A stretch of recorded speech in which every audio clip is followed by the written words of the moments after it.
Think of professional wrestling. The lights drop, heavy doors swing open, and two fighters step into the ring to fight for the championship. The crowd roaring in the stands represents everyday investors, trying to figure out exactly which contender deserves their hard-earned capital. But the competitors in this arena aren't people. They are smart beta factor indices. Unlike traditional index funds that simply buy up companies based on their market size, these indices use specific alternative rules to pick their stocks. It is always tempting to cheer for the flashiest competitor in the room, but if you back a fighter based entirely on their high-flying moves while ignoring their endurance, you will inevitably back the wrong champion. Look at the reality of the National Stock Exchange. Right now, there are 27 different investable factor indices tracking the market. To cut through the noise, we have to isolate the top 10. These 10 specific funds hold roughly 85% of all the money invested in this category. When everyday investors try to pick from that list, they usually fall into the same trap.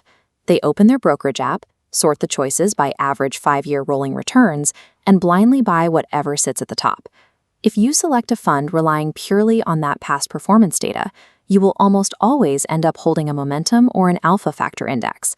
This chart compares two paths of wealth accumulation. To capture the highest peaks of that erratic line, you have to absorb massive dips and violent crashes along the way. Selecting an index based strictly on historical peak returns builds a portfolio that is physically and emotionally exhausting to hold during a market correction. If we score these funds strictly on raw performance over the last 10 years, the Nifty Midcap 150 Momentum 50 and the Nifty Alpha 50 dominate the board. But we have to measure the turbulence. That requires standard deviation, a calculation of exactly how wildly a fund's returns swing above and below its average.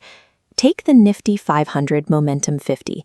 It aggressively captures market upswings, but buying into that growth means suffering through 53% more volatility than you would with its baseline parent index. On the exact opposite side of the spectrum are the low volatility indices. Their entire purpose is to contain downside risk and act as a shock absorber.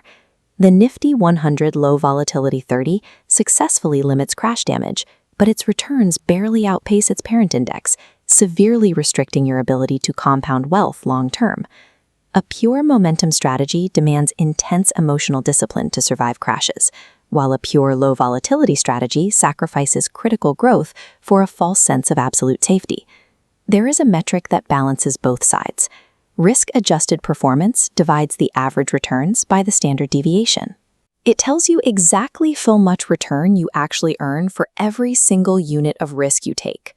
Applying this one mathematical formula completely flips the expected rankings of the top 10 factors. This chart plots all 10 factor indices to visualize their inherent efficiency. The y-axis tracks returns, and the x-axis tracks the volatility. Up here in the top right corner are the momentum and alpha funds, high returns carrying maximum risk. Over in the bottom right, the Nifty 50 Equal Weight Index sits alone. It performs poorly on both fronts, offering lower returns while still subjecting you to high risk. But look at the cluster resting in the middle left quadrant.